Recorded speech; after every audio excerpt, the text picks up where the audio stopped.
नमस्कार माझ्या प्रिय स्वामी भक्तांनो, तुमच्या लाडक्या आणि हक्काच्या यूट्यूब चॅनलवर मी तुम्हा सर्व भाविकांचे मनापासून अगदी अंतःकरणापासून स्वागत करतो। मित्रांनो, आज आपण एका अशा विषयावर बोलणार आहोत ज्या त्रासातून आज या जगातील प्रत्येक प्रामाणिक माणूस जात आहे। आजचे हे जग वरून जितके दिसते तितके सोपे राहिले नाही। आपण ज्यांच्यावर जीवापाड विश्वास ठेवतो तीच माणसे ऐनवेळी आपल्याला दगा देतात। आपण ज्यांचे भले करतो तेच पाठीत खंजीर खुपसतात। चारही बाजूंनी स्वार्थ, कोठेपणा, मत्सर आणि फसवणूक वाढली आहे।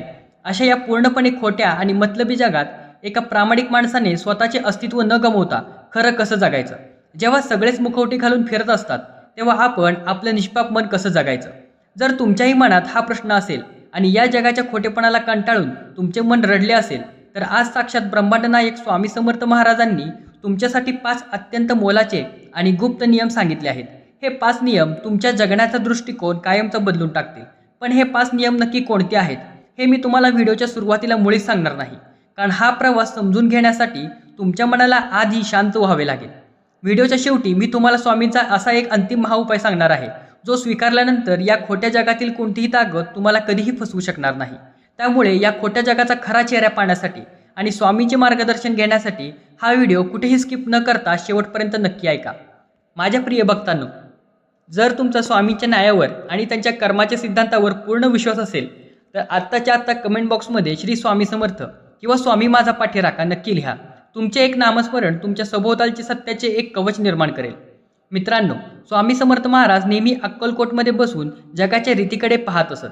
कलियुगाचे वर्णन करताना शास्त्रात आधीच सांगितले होते की या युगात खोटेपणाला मान मिळेल आणि सत्याला संघर्ष करावा लागेल। आज आपण पाहतो की जो माणूस गोड बोलून खोटं नाटं नसतो तो जगात यशस्वी ठरतो, आणि जो माणूस स्पष्ट वक्ता असून खरे बोलतो तो सर्वांच्या नजरेत वाईट ठरतो। जेव्हा एखादा चांगला माणूस या जगात वावरतो तेव्हा त्याला पावलोपावली फसवणुकीचा सामना करावा लागतो। त्याचे मन खचून जाते आणि तो स्वामींच्या फोटोसमोर बसून विचारतो, स्वामी, मी कोणाचे काय वाकडे केले? मग माझ्याच वाट्याला हा छळ का आला? स्वामी म्हणतात, लेकरा, हे जग खोटे आहे, म्हणूनच तर तुला माझ्या भक्तीचे सत्य समजले आहे। चला तर मग जाणून घेऊया स्वामींचे हे 5 महानियम।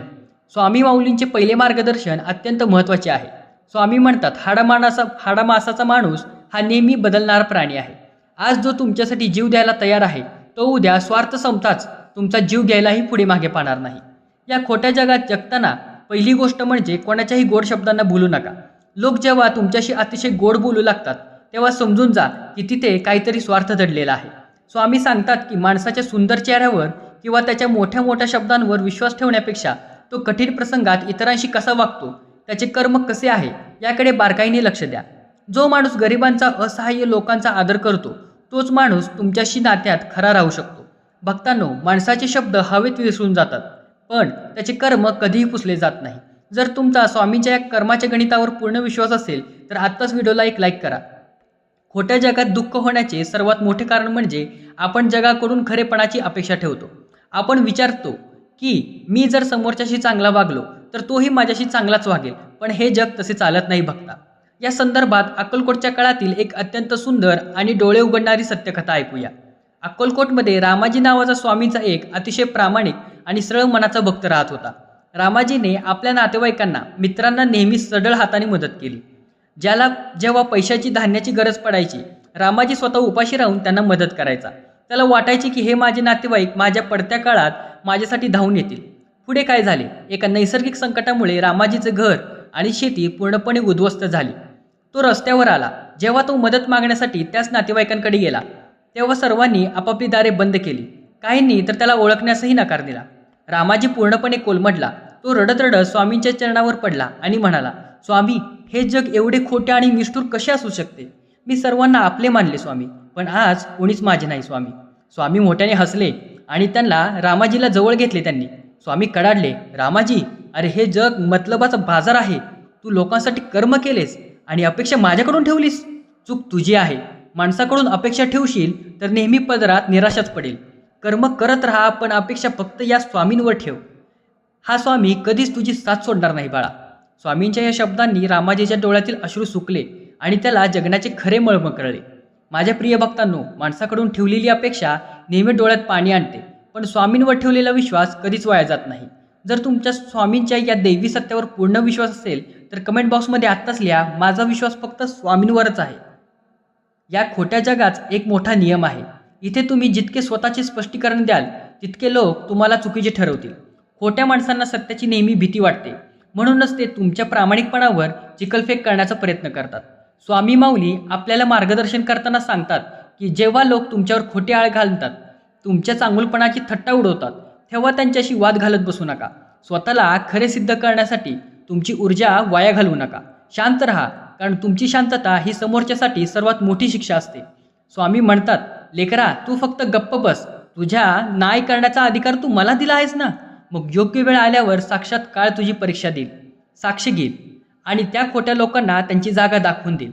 आपल्याला बऱ्याचदा एखादी व्यक्ती फसवणार असते, तेव्हा आपल्या मनाच्या एका कोपऱ्यातून एक छोटासा आवाज येतो की हा माणूस बरोबर नाही, याच्यावर जास्त विश्वास ठेवू नको.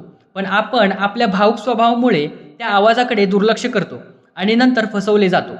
स्वामी सांगतात की मनाचा छोटासा आवाज दुसरा कोणी नसून तुमच्या हृदयात बसलेले साक्षात स्वामी माऊली असतात, जे तुम्हाला धोक्याचा आधीच इशारा देत असतात. या खोट्या जगात वावरताना रोज 10 मिनिटे शांत बसून अंतर्मुख व्हा.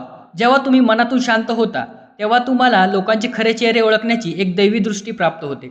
स्वामींच्या नामाचा जप केल्याने हे अंतर्मन अधिक तीव्र होते. आता आपण त्या 5व्या आणि सर्वात मुख्य नियमापाशी आलो आहोत, ज्याची मी व्हिडिओच्या सुरुवातीला बात केली होती. हा नियम म्हणजेच माणसाचा अंतिम विजय आहे.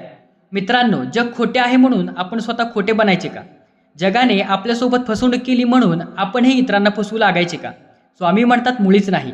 जर तुम्ही जगाच्या खोटेपणाला पाहून स्वतःचा चांगुलपणा सोडून दिलात तर ते जग जिंकले आणि तुम्ही हारलात. हा या जगाचा सगळ्यात मोठा पराजय असेल. स्वामी हाच आहे, जगाचा स्वभाव फसवण्याचा आहे आणि तो धर्म आहे. तुझा स्वभाव प्रामाणिक राहण्याचा आहे आणि हा तुझा धर्म. तू तुझा धर्म सोडू नकोस. जेव्हा तुम्ही या खोट्या जगातही स्वामींवर श्रद्धा ठेवून स्वतःचे सातत्य आणि खरेपणा जपता, तेव्हा साक्षात परब्रह्म तुमच्या रक्षणासाठी धावून येतो. तुमचे खरेपण हीच तुमची सर्वात मोठी ताकद आहे. माझ्या गोड स्वामी भक्तांनो, आज हा संदेश वाचून अनेक प्रामाणिक आणि खचलेल्या मनांना एक नवीन दिशा मिळणार आहे. जर तुमच्या स्वामींच्या या अद्भुत आणि मोलाच्या शिकवणीवर पूर्ण विश्वास असेल तर हा व्हिडिओ तुमच्या व्हॉट्सअपवर 5 मित्रांना नक्की शेअर करा. जर तुम्ही अशा लोकांच्या घोळक्यात अडकला आहात जे नेहमी खोटे बोलतात आणि राजकारण करतात, तर स्वामींनी सांगितलेले हे 3 उपाय दररोज करा. पहिला म्हणजे मौन धारण करणे. कामापुरते बोला, विनाकारण कोणाच्याही खाजगी आयुष्यात किंवा वादात पडू नका. दुसरा म्हणजे तारक मंत्राचा पाठ. रोज घरात तारक मंत्र लावा, ज्यामुळे बाहेरील लोकांची वाईट नजर नाहीशी होईल. नामस्मरण हाच आधार. जेव्हा जग तुम्हाला एकटे पाडेल तेव्हा डोळे बंद करून श्री स्वामी समर्थ नावाचा जप चालू करा. माझ्या प्रिय भक्तांनो, हे रंगमंच आहे आणि आपण सगळे इथे आपले पात्र ठरवण्यासाठी आलो आहोत. इथे आलेली प्रत्येक व्यक्ती तात्पुरती आहे. असे संबंध हंगामी आहेत. संपूर्ण खोट्या जगात जर काही एकमेव शाश्वत आणि खरं सत्य असेल तर ते म्हणजे तुमचे स्वामी समर्थ. त्यामुळे जगाच्या वागण्यावे मनाला त्रास करून घेऊ नका, कारण ज्याच्या पाठीवर स्वामींचा हात आहे त्याचे हे जग कधीच वाकडी करू शकत नाही. चला तर मग अत्यंत भक्तिभावाने आणि आनंदाने शेवटचे कमेंट आत्ताच करा, श्री स्वामी समर्थ. व्हिडिओला लाईक करा आणि शेअर करायला नक्की विसरू नका. पुन्हा भेटूया अशाच एका मनाला उभारी देणाऱ्या व्हिडिओमध्ये. तोपर्यंत स्वामी नामात मग्न रहा. धन्यवाद.